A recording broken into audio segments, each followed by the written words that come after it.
7 de la mañana con 51 minutos, 7:51. Saludamos con nuestra primera invitada, la doctora Jimena Roón, abogada constitucionalista. Nos acompaña vía telemática. Qué gusto tenerla con nosotros. Buenos días, bienvenida, doctora Roón. Feliz año. Nuestros mejores deseos para usted y los suyos. Bienvenida. Les saludamos Alexis Moncayo, quien le habla a Licenia Espinel. Están ya planteadas las 11 preguntas para la consulta popular del presidente de la República. Ayer, varios abogados se pronunciaron al respecto y señalan que no es necesaria llegar hasta una consulta popular para tramitar la serie de interrogantes que plantea el presidente de la República. En su gran mayoría, por no decir todas, pasan por la Asamblea Nacional. Es decir, sería innecesario acudir a este mecanismo, ahorrarnos los 40, 60 millones, no sabemos cuánto va a costar este proceso, porque todo lo que se plantea allí, algunas cosas ya existen y otras se podrían hacer vía Asamblea. Desde su punto de vista profesional, ¿qué opinión le merecen estas preguntas? ¿Es así como dicen los abogados, que no necesita consulta popular para cambiar o para implementar los cambios que allí se proponen? Buenos días, bienvenida. Hola Licenia, Alexis, un saludo, feliz año también para ustedes y para todos los que nos escuchan. En efecto, y yo digo que consulta popular de las últimas, sobre todo, ¿no es cierto? No cae en este mismo problema. Este problema de que no se necesita, ¿sí? Los temas que se están llevando para análisis de la ciudadanía, para decisión de la ciudadanía, técnicamente se los puede resolver en la Asamblea Nacional o se los puede resolver a partir de políticas públicas. Eso es algo que también se cuestionó muchísimo con la consulta política de Guillermo Lasso. Recuerden ustedes que casi todas las preguntas que planteó Guillermo Lasso giraban en torno a situaciones que bien podían resolverse porque estaban dentro de las competencias de la Asamblea Nacional o que de hecho las podía resolver él a partir de políticas públicas. Con la consulta de Daniel Noboa pasa lo mismo. Y el cuestionamiento es un cuestionamiento de no se está atacando realmente o no se está llegando realmente a al corazón de reestructurar el Estado, que es lo que necesitan los ecuatorianos, pero me parece a mí que no sale de la tónica de las consultas populares recientes, es decir, es un poco más de lo mismo que a lo que estamos acostumbrados en cuanto a consultas populares en el país. ¿Cómo está, doctora? Qué gusto saludarle. Feliz año. Buenos días. La Corte Constitucional tiene en sus manos el dar paso o no. Entiendo que la jueza Teresa Núquez es la encargada de llevar adelante este proceso de valoración. A su criterio, como está planteada, las 11 preguntas, además, ¿cuál de las 11 podría pasar ese filtro de la Corte Constitucional o prácticamente ninguna pasaría ese filtro? Sí podría pasar, Alexis, porque de hecho el análisis que hace la Corte es un análisis, porque así lo establece la Ley Orgánica de Garantías Jurisdiccionales y Control Constitucional, más de redacción de la pregunta, más que si la pregunta es pertinente o no en el contexto en el que vivimos, o si intenta solucionar problemas, digamos, neurálgicos del país. Eso la Corte Constitucional un poco sale de las competencias de la Corte, ¿no? Entonces, ¿qué es lo que va a analizar la Corte Constitucional en este momento? Si las preguntas no tienen una pregunta compuesta, por ejemplo, no hay dos preguntas dentro de una misma pregunta, si se ha redactado con un lenguaje neutro, si no tiende a generar una respuesta de parte del elector, es decir, un tema sobre todo de redacción. Y en ese sentido, si alguien, digamos, redacta bien una pregunta, podría pasar. Las preguntas, así como están redactadas, me parece que no tienen mayor problema. Algunas sí, quizás que tienen, digamos, términos muy abiertos que podrían derivar en que el elector no tenga claro qué es lo que le quieren preguntar. Recordemos que la mayoría de ecuatorianos lo que hace es ir a votar sobre las preguntas que están ahí, algunos, ¿no es cierto? Y los anexos no se leen, y es en los anexos en donde está la justificación de por qué nos preguntan lo que nos están preguntando y cuál sería el resultado de si esa pregunta llega a ganar o no. Eso en quien lee la pregunta. También hay los ecuatorianos que van y sin leer la pregunta, porque hay algo que también hay que recordar. Las consultas no es lo que te preguntan, sino quién te preguntan. Y a mí me parece que un poco esta está inclinada por parte de Daniel Noboa a generar apoyo ciudadano de cara a las próximas elecciones. Es decir, esta es una consulta plebiscitaria para medir su popularidad. para medir su popularidad, que nuevamente es un poco lo que han hecho la mayor parte de las últimas consultas populares. Ahora, y es algo que yo decía en redes, me parece que el timing, ¿no es cierto?, el tiempo que él está tomando para esta consulta popular le puede jugar a favor, porque él tiene casi en este momento el 70% de popularidad, ¿no? Un poco aprendiendo de los errores, lo que hizo Guillermo Lasso fue sacar la consulta popular cuando no llegaba ni al 30% de popularidad. Ahora, doctora Rom, el de las 11 preguntas, ¿cuál de ellas, una, dos, tres, alguna, tiene un efecto jurídico cierto, concreto, inmediato? ¿O todas van a terminar siendo derivadas a la Asamblea Nacional? Y en términos prácticos, estas 11 preguntas, ¿en qué medida podrían servir de forma directa para combatir la ola de inseguridad que vive el país? Eso por un lado. Por otro, hay cuestionamientos que ya se realizan a la pregunta número 11, en el sentido de que los casinos, dar la posibilidad de que regresen ese tipo de empresas, abre las puertas a incrementar el de por sí ya gran porcentaje de dinero, que es el de dinero ilegal, que se lava en la economía nacional. Hay muchos sectores que dicen que esto va a incrementar ese problema. Desde su punto de vista, esta pregunta, ¿es un cambio constitucional o también tiene que pasar por una consulta popular o por la Asamblea? La mayoría de preguntas tienen que aterrizarse. Si llegaran en la eventualidad de que lleguen a ganar, tienen que aterrizarse en el trabajo de la Asamblea Nacional. Sobre todo, bueno, estas que son clarísimas, que dicen esto requiere una reforma al COIP, esto requiere una reforma a la ley de extinción de dominio. Y eso es algo que la ciudadanía tiene que tener claro. No se va a efectivizar en caso de ganar la consulta popular al día siguiente. Esto pasa a la Asamblea Nacional y esto aquí quiero ser enfática. No existe un procedimiento acelerado en la Asamblea Nacional para el cambio normativo. Es decir, no es que porque sale de consulta popular pasa como si fuese una ley de urgencia económica. No, pasa exactamente lo mismo que el resto de construcciones normativas. Es decir, una vez que se apruebe la consulta popular, de llegarse a aprobar, el proceso de construcción normativa de reforma legal es el mismo que el resto, ¿no? Entonces, llegar a la comisión respectiva, los dos informes de la comisión, los dos debates en el Pleno de la Asamblea Nacional, el veto presidencial. O sea, estamos hablando que posiblemente esas reformas, me parece a mí, difícilmente salen incluso en este mismo periodo de la Asamblea Nacional, porque es muy complejo llegar a ese análisis, ¿no? Las mismas discusiones toman tiempo al interior de las comisiones. Bueno, hay quizás temas que podrían decirse, estos no pasan por Asamblea Nacional, por ejemplo, el tema de los casinos, que es básicamente generar una legalidad de una actividad que en este momento no lo es, pero incluso esto, porque hay que regular, no es solamente, ahora sí son es posible que los casinos y juegos de azar empiecen a operar en el país y al día siguiente ya vienen las empresas y se montan. No, las empresas también necesitan seguridad jurídica, entonces van a estar atentas de la regulación que cree la Asamblea Nacional en torno precisamente a estas actividades, y luego, bueno, habría que ver si es que realmente los inversionistas quieren venir a dejar su dinero en el país sobre la base de una actividad que recién se legaliza en función de una consulta popular. Hay un tema que creo que ni a mí me ha quedado del todo claro y por eso recurrimos a los especialistas en esta materia para que nos aclare. Y seguramente habrán también muchos ciudadanos que nos están escuchando y que no tienen claro ese asunto. A ver, de entrada, doctora, hay algunas preguntas que plantean asuntos que ya están resueltos en otras leyes.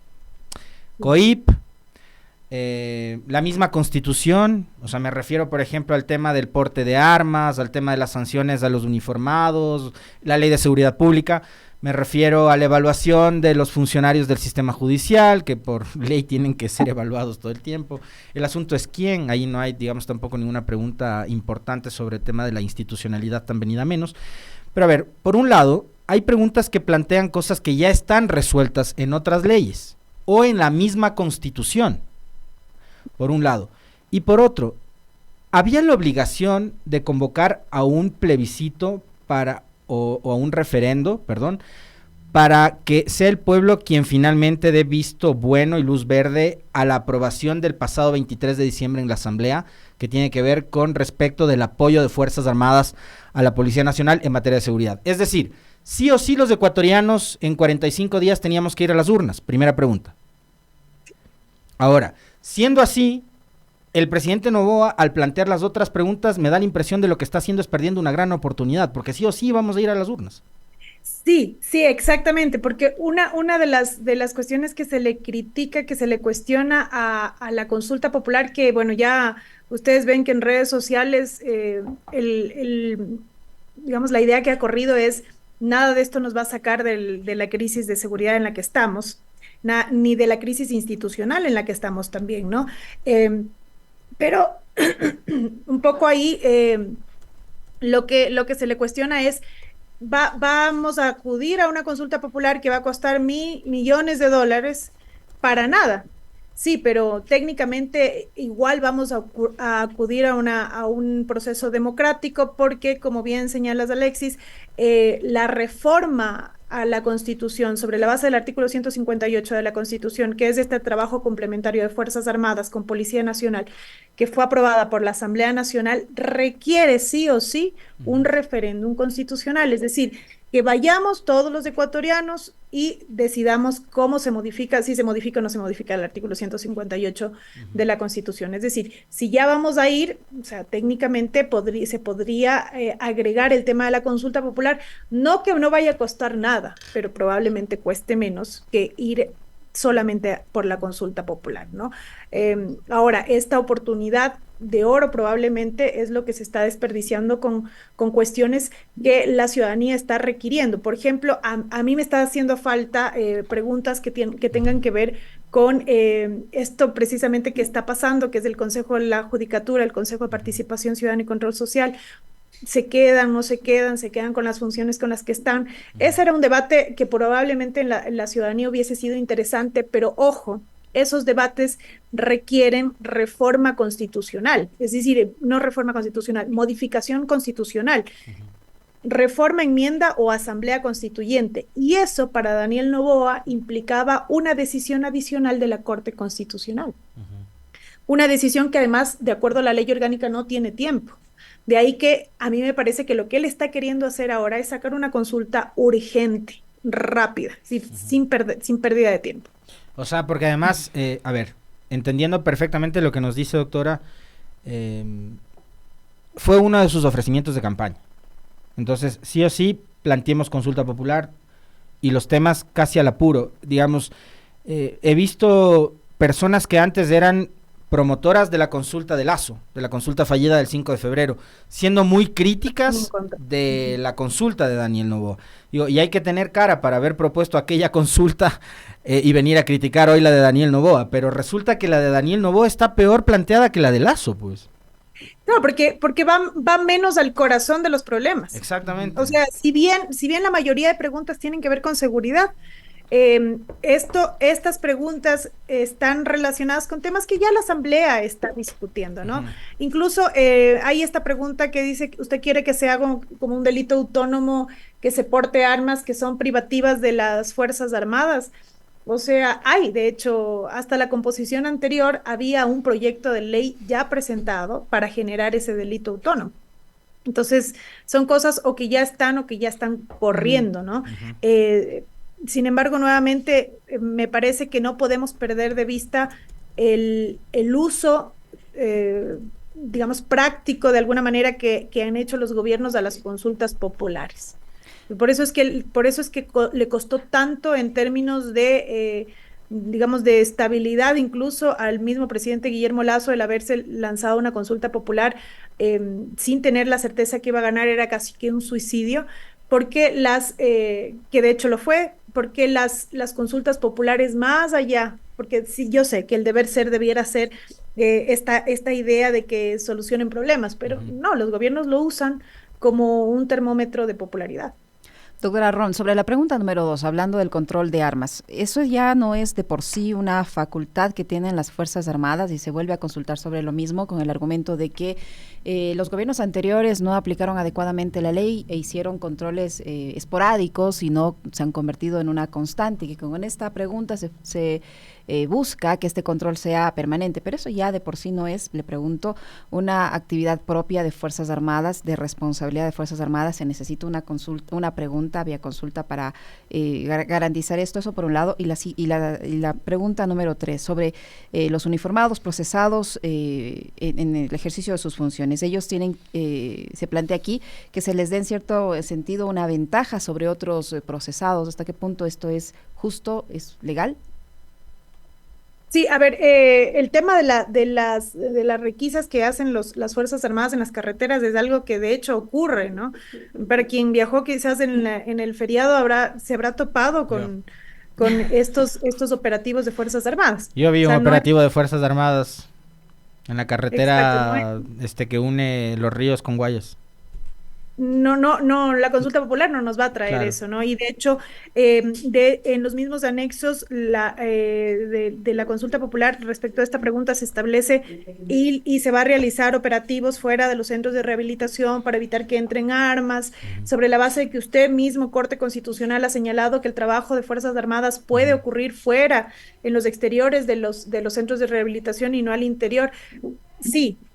Y de hecho eso ocurre y debería estar ocurriendo. Doctora, pero no es más fácil que el gobierno invierta en escáneres, en detectores de metales, en Sí, tecnología, en porque el problema cámaras. no es ¿no? El problema claramente no es la falta de operativos de Fuerzas Armadas, sino incluso lo que ocurre desde el interior, digamos, desde las puertas al interior de los centros de rehabilitación. Por ahí es que las armas empiezan a entrar, etcétera. Entonces, no estamos atacando el problema. Ahora, tampoco eso se puede solucionar con consulta popular. Ujú, Noten ustedes que es un tema de política pública ujú. que tendrá que ver con lo que el gobierno plantee como una política pública de seguridad. Ujú.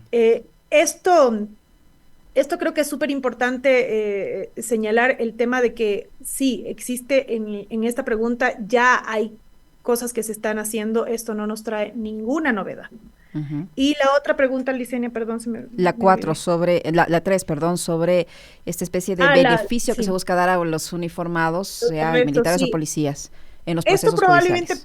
probablemente podría ser observado por la Corte Constitucional porque, claro, lo que se establece incluso en los anexos es que existen incluso da estadísticas también, ¿no? Ujú, Policías fallecidos por delincuentes y también policías que han hecho uso de la fuerza, es decir, del ejercicio de sus funciones y que en tal virtud han matado también a presuntos delincuentes o delincuentes y que en esa medida han sido sometidos a procesos judiciales y algunos privados de la libertad. Entonces, lo que se busca es que si estás ejerciendo tus funciones y haces uso de la fuerza, entonces no se te prive de la libertad. Bueno, esto es algo que hay que estudiarlo, hay que analizarlo con pinzas, porque yo no sé si la Corte llega a hacer incluso ese análisis tan profundo de si realmente esto conviene o no, porque de alguna manera estamos dándole una categoría eh, prioritaria, digamos, privilegiada a ciertos grupos que sí, que en efecto, que por el uso, el cumplimiento de sus funciones pueden hacer uso de la fuerza, pero también hay momentos en que se pueden extralimitar, que es Ujú. precisamente los casos en los que se los ha juzgado. Entonces, yo no sé si ustedes recuerdan, hubo un policía que fue juzgado porque mató a un delincuente porque hizo uso de la fuerza y la gente se levantó, etcétera. Pero el contexto general era que él había disparado demasiadas veces en contra de esa persona, es decir, hay que analizar caso a caso, no puede ser ujú. así tan lineal tan general porque hay casos en los que sí te puedes extralimitar como Policía Nacional. Y el también. incremento en la número 4, que es el incremento de las penas, ¿hasta qué punto el incrementar penas, que no es una propuesta nueva, hay evidencia científica, empírica, de que esto puede reducir la criminalidad? Eso por un lado. Y por otro, en el anexo tampoco se indica a cuánto se van a incrementar cada una de las cada uno de los delitos que se proponen. ¿Eso cómo se va a realizar? Nuevamente, ¿tendrá que ir acompañado de un proyecto a la Asamblea en el que se indique a cuánto se suben esas penas? No, no, la Asamblea en la discusión analizará. Y eso es correcto, además, porque la Asamblea hace un análisis en la comisión especializada permanente, hace un análisis llamando a especialistas, a técnicos para determinar cuánto sube, cuánto baja, en qué medida el juez puede determinar como agravante algo o como atenuante otra cosa. Digamos, esos son temas que el presidente de la República no podría establecer dentro de la, y de hecho no lo establece. Si ustedes leen los anexos de esta pregunta, es general y dice, bueno, aumentemos las penas en estos delitos que son graves, pero no establece directrices porque no tiene por qué establecerlo. El tema del incremento de penas, hay constancia de que no soluciona los problemas. O sea, esto que nosotros llamamos Populismo el derecho penal. penal agravado, esta intención de subamos las penas y la gente va a desistir de delinquir, no hay constancia de que eso ocurra, pero es muy popular. Es muy popular en términos de que la ciudadanía sí espera un agravamiento de penas. ¿De qué sirve el populismo penal, el aumentar las penas, si es que no hay un sistema de justicia lo suficientemente eficiente y un sistema de rehabilitación también que sea eficiente? No sirve de nada. Exactamente, y precisamente nosotros tenemos ahora problemas uno de los problemas de los centros de rehabilitación tienen que ver con el hacinamiento, ¿no? Con el abuso de la prisión preventiva, porque no a todo el mundo hay que meter preso, eso también hay que tener claro. Hay personas que pueden cometer delitos, pero no son personas, digamos, peligrosas para la sociedad, ¿no? Por ejemplo, aquel que comete un delito económico. Entonces, hay cuestiones técnicas que en el campo penal que pueden todavía discutirse para solucionar ahí sí temas de la rehabilitación social que son mucho más de fondo que agravar las penas y meter más gente presa. Muy interesante, va a haber mucho tiempo para ir analizando pregunta por pregunta. Doctora Ron, muchísimas gracias, como siempre, por su gentileza de acompañarnos. Gracias, Encantado, doctora. un abrazo.